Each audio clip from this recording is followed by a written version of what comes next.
Today is Tuesday, October the 22nd. I hope you've had a great weekend with us. As we were talking about the question we were wrestling through is, was Jesus full of himself? And we recognize that he wasn't. He actually took a very humble position.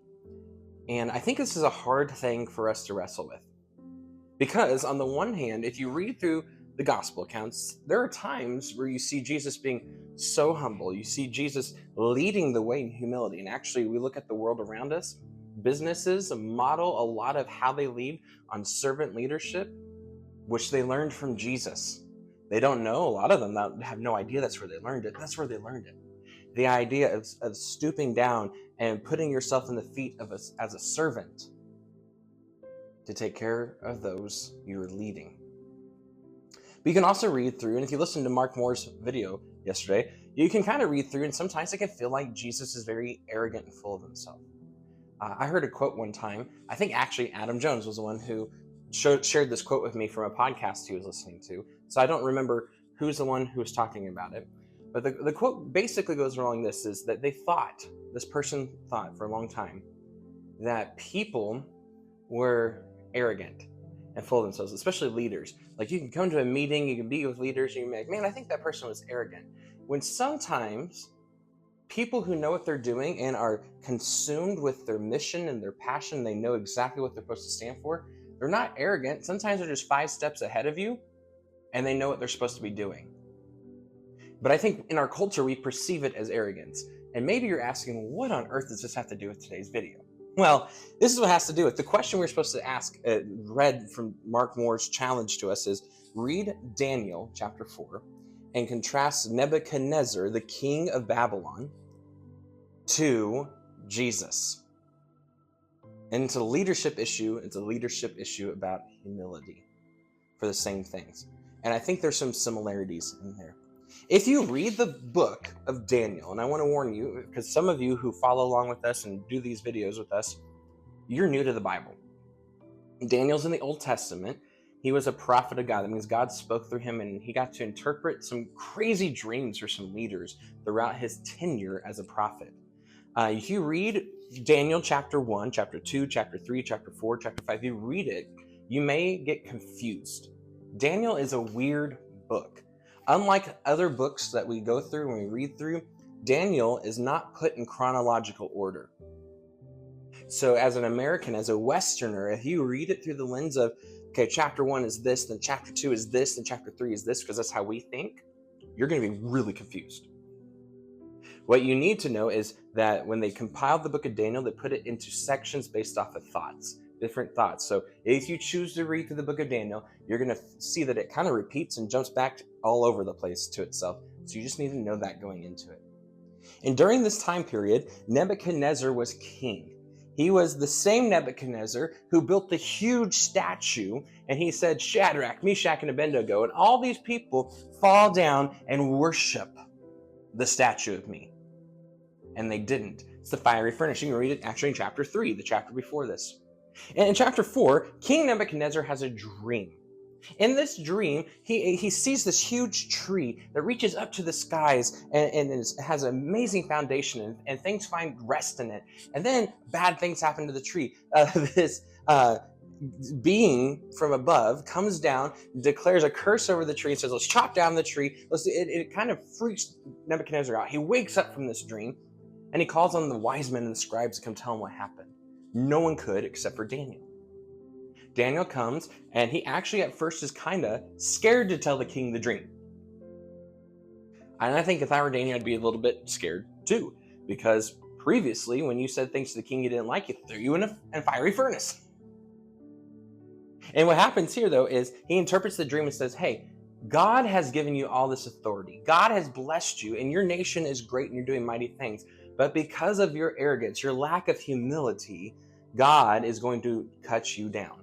And for 7 years, you're going to wander around like a beast of the field. It's going to be a weird life for Nebuchadnezzar. And I think we read this, I did at first, and thought, man, God is kind of mean, isn't he?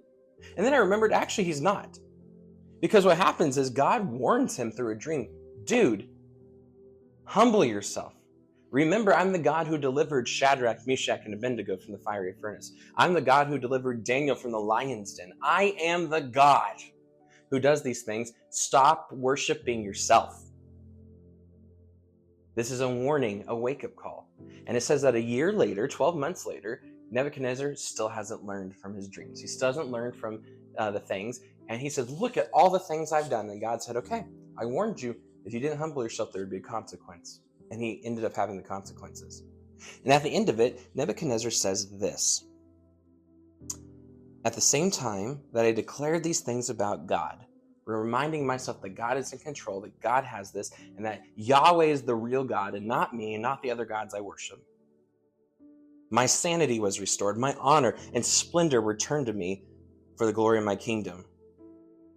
And my nobles and advisors, they sought me out, and I was restored to my throne and became even greater than before. And so now I, Nebuchadnezzar, praise and exalt and glorify the King of heaven, because everything he does is right, and all his ways are just. And those who walk in pride, he is able to humble. How do we contrast the two? I think we see in two ways, in Jesus and Nebuchadnezzar, two ways that we can respond to the things that God has stewarded us with. Everything in creation, from your family to your job, to the relationships you have, to your friends, anything is a stewardship God has blessed you with. We can choose as humans to take the route of Nebuchadnezzar and be haughty and say, look at what I have accomplished and achieved.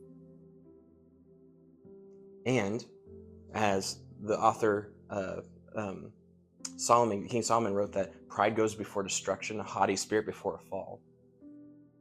We can experience the downwardness of arrogance. We can experience the fall that comes with exalting ourselves, or we can exalt God and do what Jesus said, that if you want to follow after me, you take the form of a servant. If you want to follow after me, even though you are great, I want you to serve.